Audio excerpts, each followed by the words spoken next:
Bible గ్రంథంలో Ezra గ్రంథంలోని విషయాలను మనము క్లుప్తంగా అవగాహన చేసుకోబోతున్నాం. పాత నిబంధన గ్రంథాల్లోని 39 గ్రంథాల్లో ఎజ్రా గ్రంథము 22వ గ్రంథం. అందులో 10 అధ్యాయాలు ఉన్నాయి, 280 వచనాలు ఉన్నాయి. అందులో 120 వచనాలలో కేవలము పేర్లు మాత్రమే ఉన్నాయి. మిగిలిన 160 వచనాలలో మనము గమనించినప్పుడు ప్రతి అధ్యాయములోనూ మందిరం అనే పదము కనిపించడం ఈ గ్రంథం యొక్క విశేషణం.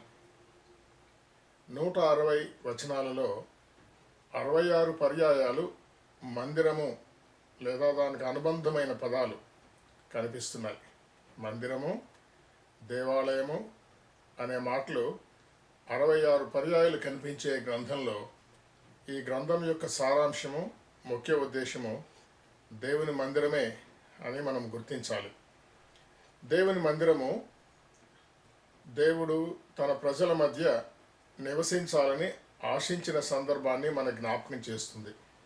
ముందుగా ఆదాము అవల కాలంలో అనుదినము దేవుడు వారి మధ్యకు వచ్చి తోట చెట్ల మధ్య వారితో సంచరించేవాడు. దేవుడు తన ప్రజల మధ్య ఉండాలని ఆశించాడు. వారు పాపం చేసినప్పుడు శరీరీతిగా వారి మధ్య ఉండలేకపోయాడు. వారిని ఏదైనా తోట నుండి తోలివేశాడు. తర్వాత మోషే దినాలలో ఐగుప్తు నుండి వారిని విడిపించి కనానుకు తీసుకువచ్చే సందర్భంలో మార్గమధ్యంలో మోషే ద్వారా దేవుడు ప్రత్యక్ష గుడారాన్ని నిర్మింపచేశాడు. వారు ప్రయాణంలో ఉన్నారు కాబట్టి దేవుడు తన మందిరాన్ని గుడారముగా ఆ దినాల్లో తీసుకొని వెళ్తూ వచ్చాడు.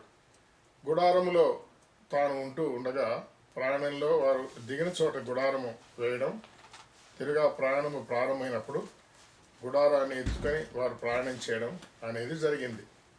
సుమారు 40 సంవత్సరాలు వారు ప్రయాణించారు. తర్వాత కనాను చేరుకున్నారు.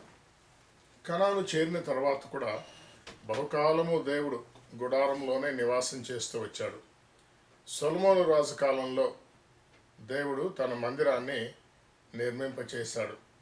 మొదటి మందిరం అంటే ప్రత్యక్ష గుడారముగా నిర్మించబడినటువంటి ఆ మందిరము క్రీస్తు పూర్వము 1440లో నిర్మించబడింది. రెండవ మందిరం యెరూషలేములో సొలొమోను ద్వారా దేవుడు నిర్మింపచేసిన మందిరం. సొలొమోను క్రీస్తు పూర్వము 970 నుండి పరిపాలిస్తున్నప్పుడు 967లో అంటే ఆయన పరిపాలన 4వ సంవత్సరంలో మందిర నిర్మాణము ప్రారంభమైంది. 960లో ముగించబడింది. క్రీస్తు పూర్వం 959లో మందిరము ప్రతిష్ఠించబడింది. 959లో ప్రతిష్ఠించబడిన మందిరం క్రీస్తు పూర్వం 586లో అది కల్దీయుల చేత నాశనము చేయబడింది. కల్దీయుల చేత నాశనం చేయబడిన తర్వాత మరలా క్రీస్తు పూర్వం 536లో మందిర నిర్మాణం ప్రారంభమై 515లో 21 సంవత్సరాలకు ఆ మందిర నిర్మాణము జరిగింది. ఆ మందిర నిర్మాణం అనగా పడగొట్టబడిన తర్వాత మందిరం నిర్మించబడిన వివరాలు, ఆ మందిరము నిర్మించబడిన తర్వాత అలంకరించబడట అనే సత్యాలు ఎజ్రా గ్రంథంలో వివరంగా మనకు రాయబడ్డాయి. క్రీస్తు పూర్వము 536 నుండి 515 వరకు మందిరము నిర్మించబడిన విధానాలు మొదటి అధ్యాయంలో నుండి 6వ అధ్యాయం దాకా మనకు కనిపిస్తాయి. క్రీస్తు పూర్వము 457లో మందిరము అలంకరించబడిన విషయాలు 7వ అధ్యాయంలో ఆ తర్వాత అధ్యాయాల్లో మనకు కనిపిస్తాయి. దీనిని వివరంగా చూసుకోకముందు పాత నిబంధన గ్రంథం అంతటినీ ఒకసారి క్లుప్తంగా మనము చూచుట కూడా ఈ సందర్భంగా అవసరమైంది. ఆదికాండ గ్రంథంలో ముందుగా ఆదాము నుండి యాకోబు కుమారుడైన యోసేపు వరకు సంగతులు వ్రాయబడ్డాయి. యాకోబు వంశావళిని ఇశ్రాయేలు అన్నారు. ఆ దినాల్లో ఐగుప్తీయులు ప్రపంచాన్ని పరిపాలించిన దినాలు. ఇప్పుడు మందిర నిర్మాణము జరిగిన ఈ దినాలు మాదీయ పారసీకులు ప్రపంచాన్ని పరిపాలించిన దినాలు. ఇవి కూడా బైబిల్లో ఉండడం విశేషంగా ఉంది. ప్రపంచాన్ని 7 ఏకఛత్రాధిపత్యంగా పాలించిన సందర్భాలు ప్రపంచ చరిత్రలో మనకు కనిపిస్తాయి. మోషే దినాలలో నిజానికి క్రీస్తు పూర్వం 1800 నుండి 1400 వరకు ఐగుప్తు వారు ప్రపంచాన్ని పరిపాలించారు. మోషే 1440లో నిర్గమాకాండంలో మొట్టమొదటిగా వారిని ఐగుప్తు నుంచి విడిపించి 1400 సంవత్సరాలలో కనాను చేర్చిన వివరాలు మనకు కనిపిస్తాయి. నిర్గమ, లేవియాకాండము, సంఖ్యాకాండము, ద్వితీయోపదేశకాండంలో ఈ వివరాలు మనము చూడగలం. ఈ కాలంలోనే ప్రత్యక్ష గుడార నిర్మాణము దాని వివరాలు మనకు నిర్గమాకాండంలో వివరంగా మనకు కనిపిస్తాయి. యెహోషువ చేత కనాను దేశము సుమారు 30 సంవత్సరాలుగా దేవుడు జయింపచేశాడు. ఆ తర్వాత 12 గోత్రాల వారికి ఆ దేశాన్ని పంచిపెట్టిన వివరాలు యెహోషువ గ్రంథంలో మనము చూస్తాం. తర్వాత 310 సంవత్సరాలు న్యాయాధిపతుల ద్వారా దేవుడు వారిని పరిపాలించాడు. అనగా క్రీస్తు పూర్వము 1370 నుండి 1020 వరకు న్యాయాధిపతుల ద్వారా దేవుడు వారిని పరిపాలించాడు. తదుపరి దేవుడు వారికి రాజులను అనుగ్రహించాడు. రాజుల్లో మొదటివాడు సౌలు, క్రీస్తు పూర్వము 1050 నుండి 1010 వరకు.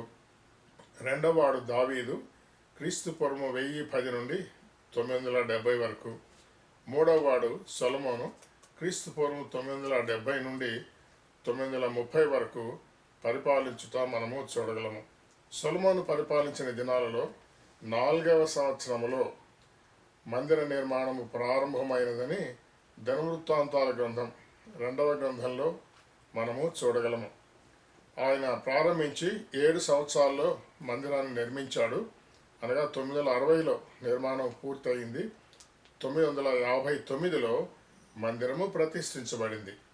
ఆ తర్వాత ఇశ్రాయేలు వారు చీలిపోయి 2 యూదా బెన్యామీను గోత్రాల వాళ్ళు యూదా రాజ్యమని దక్షిణ రాజ్యంగాను, మిగిలిన 10 గోత్రాల వాళ్ళు ఇశ్రాయేలు రాజ్యమని ఉత్తర రాజ్యంగాను వారు విభాగించబడి పాలించబడ్డారు.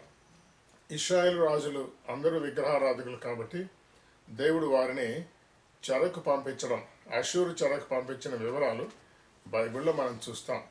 తదుపరి దేవుడు బబులోనుకు యూదా వారిని కూడా చెరకు పంపించిన వివరాలు 606వ సంవత్సరం నుండి 586 వరకు 3 విడతలుగా బబులోనుకు చెరకు పంపించిన వివరాలు మనకు దినవృత్తాంతాలు 2వ గ్రంథంలో కనిపిస్తాయి. తర్వాత బబులోనుకు వారు చెరకు వెళ్ళిన సందర్భంలో 586లో దేవాలయము పడగొట్టబడము అనే వివరాలు 2వ దినవృత్తాంతాలు 36వ అధ్యాయంలో మనము చూడగలుగుతున్నాం. ఆ తర్వాత ఎజ్రా గ్రంథపు వివరాలు మనకు వస్తాయి. వాటిని వివరంగా మనము కొద్ది నిమిషాల్లో చూడబోతున్నాం.